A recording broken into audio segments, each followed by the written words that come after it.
O caso da criança psicopata. Oi, tudo bem? Então, para quem não me conhece, meu nome é Luciano. Eu sou estudante de psicopedagogia, mas eu já trabalho na área, eu já tenho experiência com crianças atípicas. Eu tenho formação em psicopedagogia clínica, AT, com especializações em AT, ABA, educação especial e também sou psicanalista. Tô tentando gravar, mas aqui no condomínio tem 2 obras acontecendo, então é um barulho infernal. Mas vamos lá. Como eu estava dizendo, também sou psicanalista e eu tive um caso recente agora de uma criança que a gente nem pode ainda, né? Antes dos 18 anos, a gente não pode afirmar com todas as letras que ela é uma criança psicopata. Mas ela tinha todos os traços, enfim, o comportamento dela era completamente parecido com de um psicopata. Então, a gente chama essa criança TPA, transtorno de personalidade antissocial. E o que acontece? Essa criança, além de ter já essa característica própria dela, como uma criança psicopata, ela vinha de uma criação muito errada. Os pais dela eram muito errados, né? Traços narcisistas em ambos, tanto no pai quanto na mãe. Essa questão de superioridade, de que eles tinham muito mais do que os outros, que eles podiam muito mais do que os outros. Então, eles potencializavam mais ainda, é isso que eu sempre falo com as pessoas, a importância de um ambiente saudável, né? De um ambiente estável, um ambiente acolhedor para esse tipo de pessoa, para que não piore, não agrave a situação dela quando ela crescer. Por quê? Eu vou dizer uma coisa para vocês. Um psicopata, ele não tem cura. É um transtorno de personalidade. Então essa pessoa, ela vai nascer psicopata, ela vai crescer psicopata e vai ser um psicopata a vida inteira. Sendo que existe uma adequação social para esse indivíduo, entendeu? E essa adequação social, ela precisa ser introduzida desde a sua infância.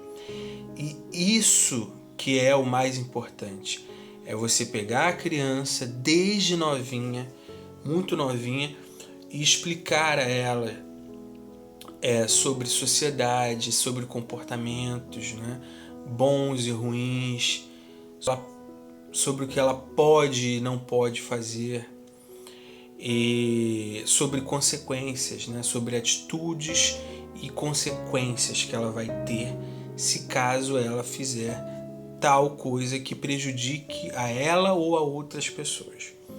Então isso era muito complicado falar com os pais sobre esse assunto, porque quando eu falava, olha, o seu filho não pode fazer tal coisa, porque se ele fizer, ele vai ser suspenso, ele vai ser expulso da escola, entendeu? E eles colocavam como se o filho deles tivesse TOD, que é um transtorno totalmente diferente, né, da psicopatia, né, do TPA. E aí eles sempre falavam sobre isso com a coordenadora, com a diretora, que o filho deles tinha um transtorno, que a escola precisava entender, compreender e ser mais benevolente, né?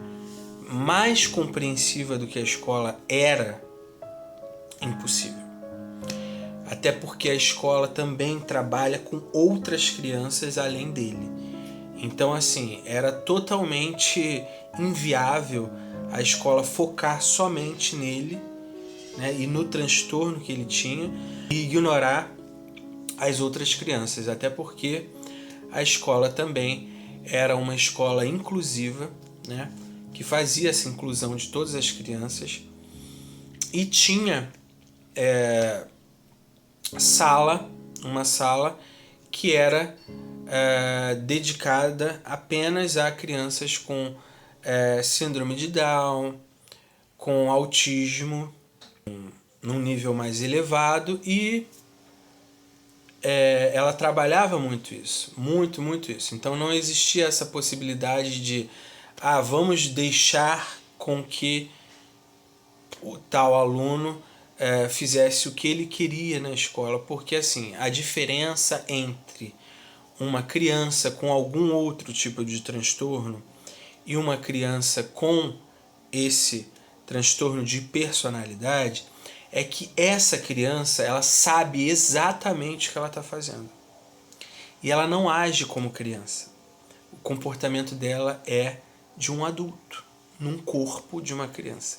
Então, isso era o que pegava muito, muito mesmo. Eu, apesar de ter já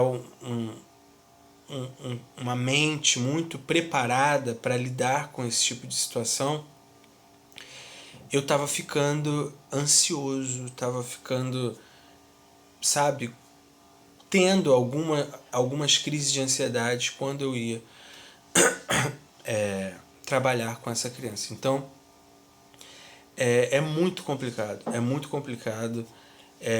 A gente sabe que existem muitos casos desses por aí, são diferentes, né? Nem toda criança que tem esse transtorno, TPA, ela vai ser uma criança que vai dar muito trabalho. Tem crianças que têm TPA que são quietas.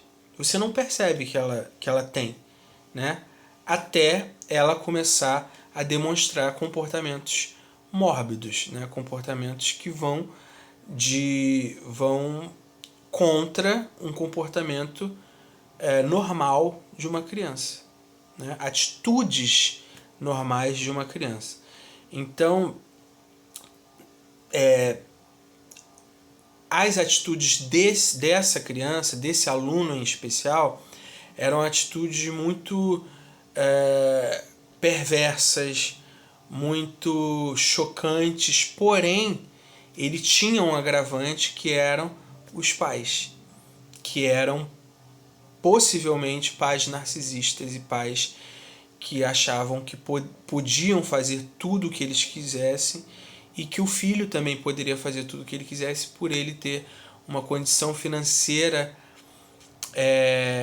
mais privilegiada do que as outras crianças, apesar de todas as outras crianças também terem uma condição boa, porque a escola é uma escola particular e de muita qualidade. Então, assim, isso agravava muito o comportamento dessa criança.